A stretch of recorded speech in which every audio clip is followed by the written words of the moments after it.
Hi guys, just a quick one before the video. If you haven't already, drop us a sub. Hit that little bell button and that'll notify you when there's a video coming. And as always, smash those likes. Now, onto the video.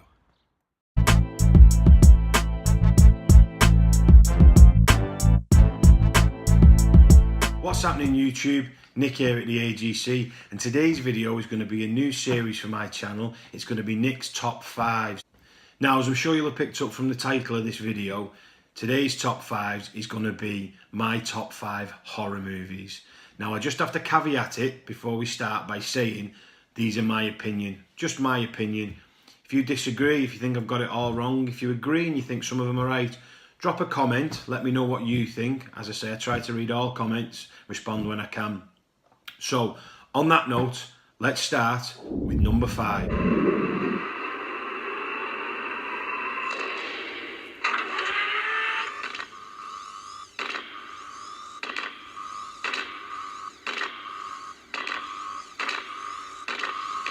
Get away from her, you bitch!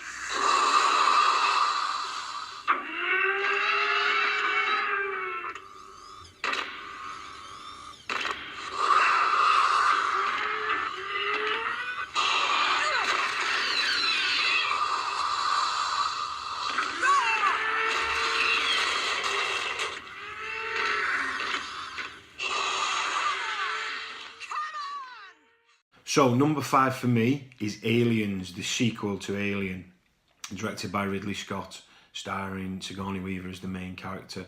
Absolutely fantastic movie for me, I think. I think you've got the horror side of it with obviously the xenomorph, but you've also got the action side of it. Loads of guns, loads of fighting, loads of explosions, loads of death. Exactly what you want in a horror stroke action type of movie. I think it was also quite important that not only did they have Sigourney Weaver returning as Ripley in that kick-ass main female lead, they also had another actress, I believe her name was Janet Goldstein, something like that, and she played Private Vasquez, who was also a hard-ass female, role, which Hollywood wasn't really doing at the time. I know the original Alien brought in Sigourney Weaver, she was the main lead, and that was something brand new. And then I think they continued that theme in Aliens, and also having Bill Paxton's character having a breakdown and being terrified, and the females being the strong leading part and keeping and leading the fight. I think that was really good, and I also really enjoyed the horror aspect of it and the "get away from her, you bitch" line, which is a classic throwaway line now, really, is that everybody knows. Halloween. You know, the one with the guy in the white mask who walks around and stalks babysitters? Yeah. What's yours? Guess. Nightmare on Elm Street. Is that the one where the guy had knives for fingers? Yeah, Freddy Krueger. Freddy, that's right. I like that movie. It was scary. Well, the first one was, but the rest sucked. So, you got a boyfriend? Why? You want to ask me out on a date? Maybe. Do you have a boyfriend? No. You never told me your name. Why do you want to know my name? I want to know who I'm looking at. So number 4 for me is Scream. Now I think this resonated with me for 2 reasons. One, because I'm a massive Wes Craven fan. I have been since I was about 8 or 9, and I saw The Hills Have Eyes and The People Under the Stairs at my friend's house. Obviously shouldn't have been watching, far too young, but really was terrified, scared, and really enjoyed them. It made me look at his backlog, the Nightmare on Elm Street series, things like that. The one I didn't really like, and I'll be honest with you, I think it became popular because it was banned so long ago, and things change obviously, but was The Last House on the Left. I remember when they rebrought it out, or they brought it out on DVD because it had never been out, and I went to HMV in town here, and I bought it, and I got it home, and I was made, and it was just rubbish. It just was terrible. I didn't think it was scary. I didn't think there was a good story. I thought the actors were terrible. In fact, I give it away a couple of days later to a pal of mine. So that tells me what I thought about that. And there's a cracking one of Wes Craven's, if you get a chance to see it, or if you haven't seen it, it's called The Serpent and the Rainbow. and it's about zombies, but not the Walking Dead zombies, more voodoo zombies. I won't spoil anything for you because if you've not seen it, but if you get a chance, have a watch of it. Really, really good. So yeah, Scream, really, really enjoyed it. I think, and I say the other thing that resonated with me, I think, is the fact that I was 13 when it came out, so it was kind of aimed at my generation, a little bit older, you know, bringing the slasher movie back, because it kind of died a death towards the end of the 80s, with all the, you know, sequels to the movies they were making. Really brought it to modern, you know, with the phone calls and things like that, and the ghost face killer. I remember I went to a party with that once. I had that mask, and I don't think it was a Halloween party. It was a bit of a weird kid. I don't think it was a Halloween party. I think it was one of the rugby lads' mum's birthday, and it was all fancy dress. And there's a cracking picture. If I can find it, I'll add it on here of me. So there's the ghost face killer. There's the cowboy from the YMCA. There's a builder. I think there's a Nazi as well, which is, you know, we were only young. We must have only been 13, 14, so our parents probably sorted the suits for us. Anyway, I'm off track. So the movie itself, I really enjoyed it, and it also spawned my crush on Neve Campbell, which I've had since I was 13. You know, I'm 34 now, so maybe one day, Neve, if you watch this, drop a comment. And I think it was good how the kind of, for lack of a better term, took the piss out of horror movies. You know, it was a horror movie taking the Michael out of a horror movie, and I just thought it was really clever and really good. Now, with my top 3, 3, 2, 1, 1, 2, 3, whichever way you want to go, they're much of a muchness. Some days number 3 will be at number 1, depending on how I'm feeling. 1 will be at 2. It's all of them are for me number 1 really, but I have to put them in order. So here goes.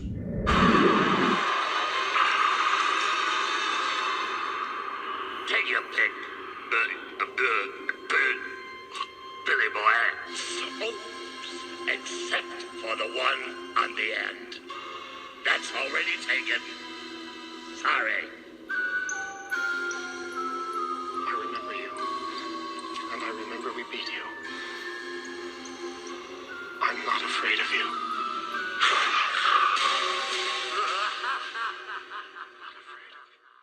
So at number 3 is the original TV miniseries of Stephen King's It. Absolutely love this movie. I know the new one's out. I know the new one is fantastic. It really is. I wanted to dislike it. I wanted to think Bill Skarsgård was going to be terrible. They're both excellent. He's excellent and the movie's excellent. But for me, I absolutely love this series. I know that the new one is closer to the book. I absolutely love the book as well, by the way. I know that the new one is closer to the book, but I don't think there is an actor who plays more iconic roles than Tim Curry. He's got Pennywise, he's got Dr. Frankenfurter, and even the chap he plays in Congo with the ridiculous accents where they can't figure out where he's from. If you haven't seen that, by the way, it's a bit cheesy. Check it out. Tim Curry is fantastic in it, as he is in everything. I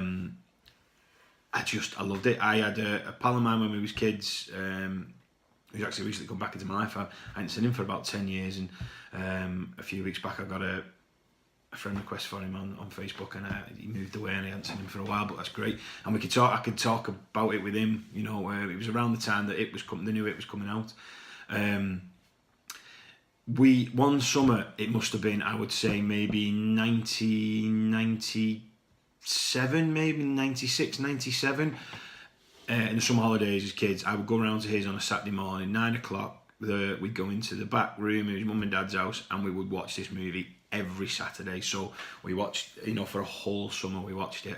We could recite it line to line.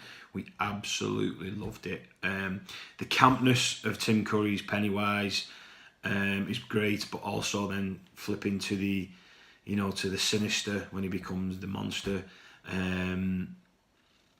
The child actors in it are fantastic, as are they in the new one, even better possibly in the new one.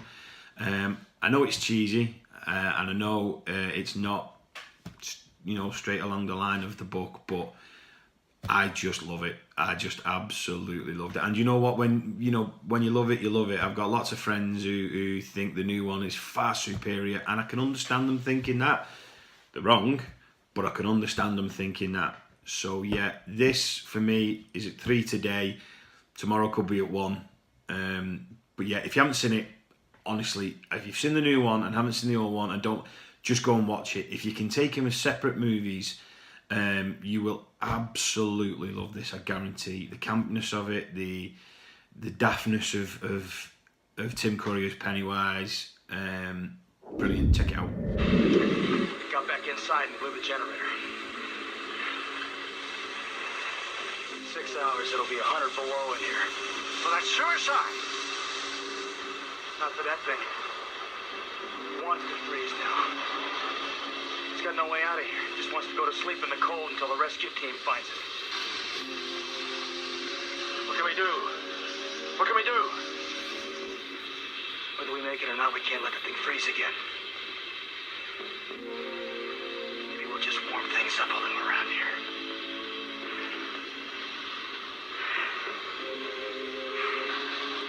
We're not getting out of here alive. But neither's that thing. So next up is John Carpenter's The Thing. Again, a movie I absolutely love.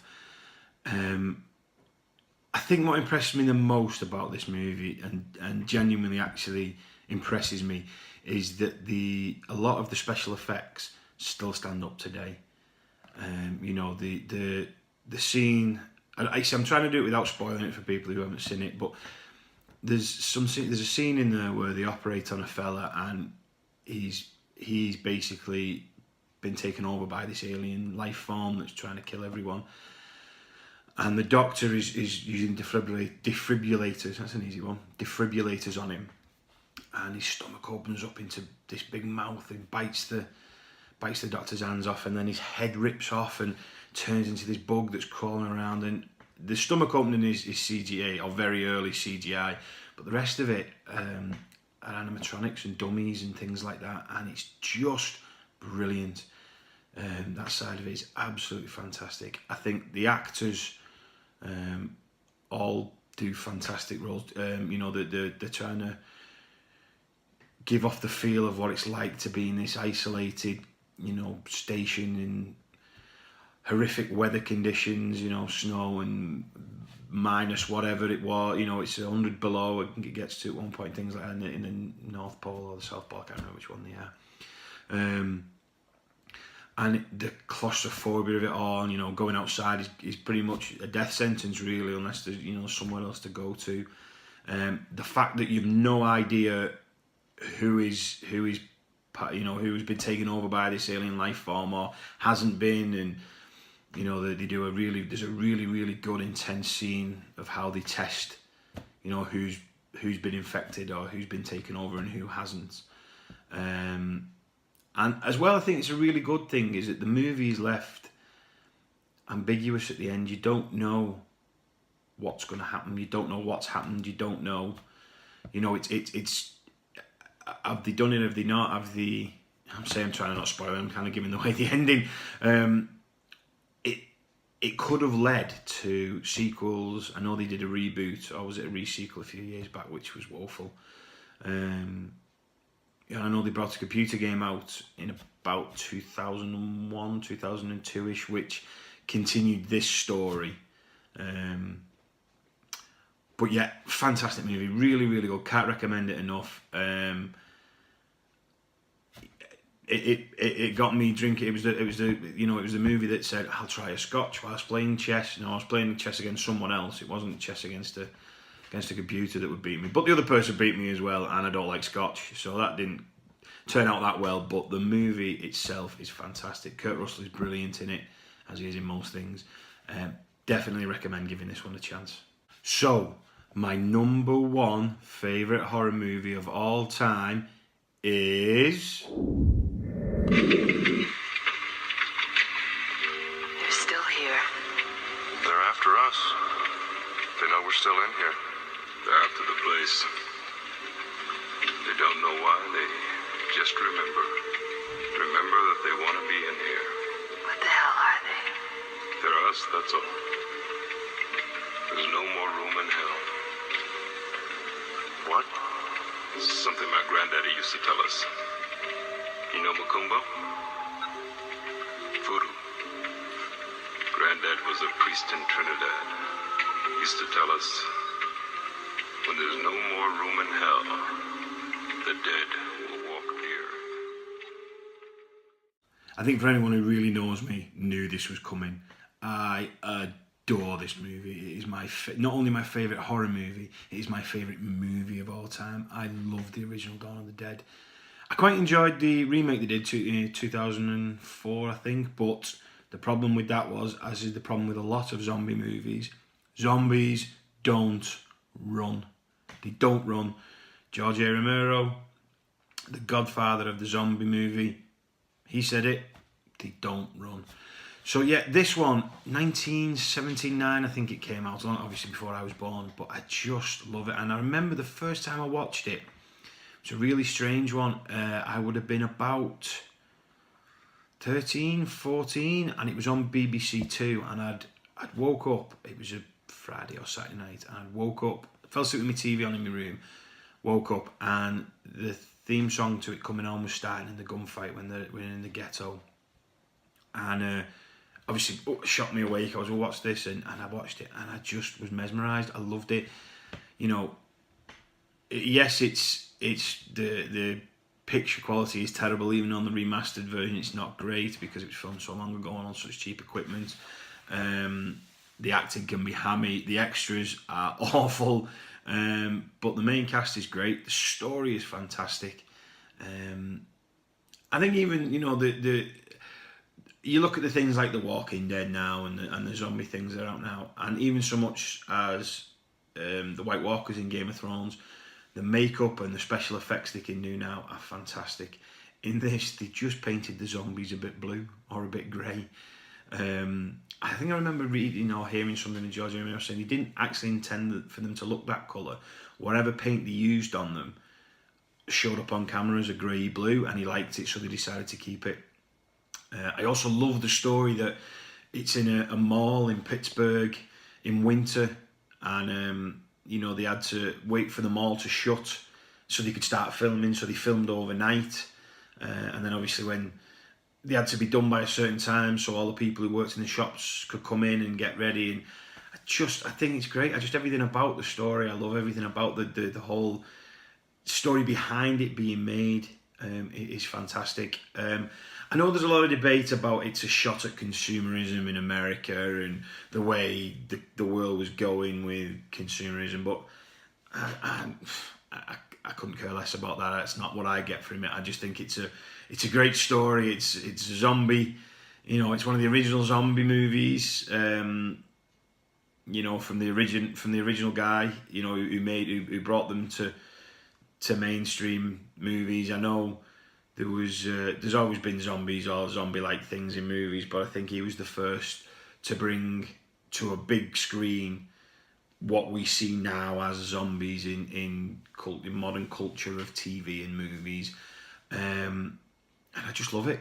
I absolutely love it. The campy acting of the zombies, to the biker gang coming in, to Tom Savini is in it as well, and he does the makeup on it, and he is a master. Absolutely great at what he does. If you don't know who Tom Savini is, he's been on lots of movies, but he's also an actor. He owns a company that does special effects and makeup in Hollywood. But he's also an actor. He played Sex Machine in Dusk Till Dawn. The chap with the was a gun. Yeah, that one. And it's just fantastic. It's great. I mean, sadly, Romero passed last year,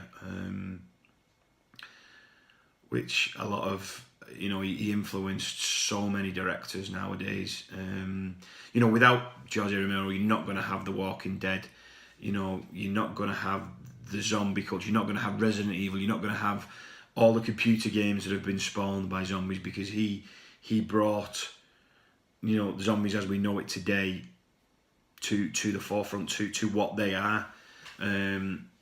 you know, so without him, you're not going to have any of that kind of stuff. And I think the original, obviously, the Night of the Living Dead in black and white, this, the Dawn of the Dead, and then the Day of the Dead, all three great movies. As a trilogy, fantastic. As standalone movies, great.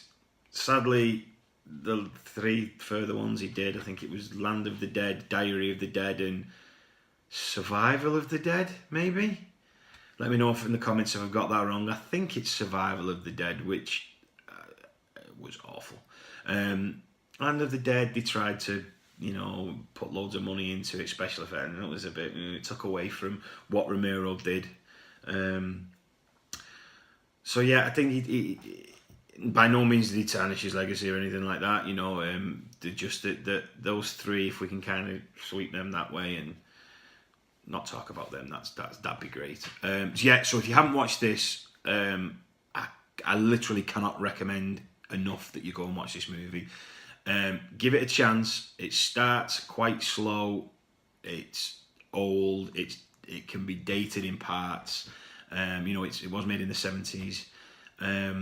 But if you're a zombie fan, if you're a real fan of zombies, there's no way you haven't seen this movie. But if you're a fan of horror, if you're a fan of zombies, if you're a fan of that genre, please watch this movie, because you won't regret it. It is fantastic. It is really, really good. And that's it, guys and girls. That's it for my first top 5 video. Possibly ran a little bit longer than I meant it to. Sorry. As I say in most of my videos, I'm still new to all this. I'm still learning. I'll learn when I can cut down. I'll learn when I don't have to talk. I like to talk anyway. And I hope you're liking what I'm doing. I hope you like listening to me. If I'm not, I'm sure, if you don't, I'm sure you'll let me know in the comments.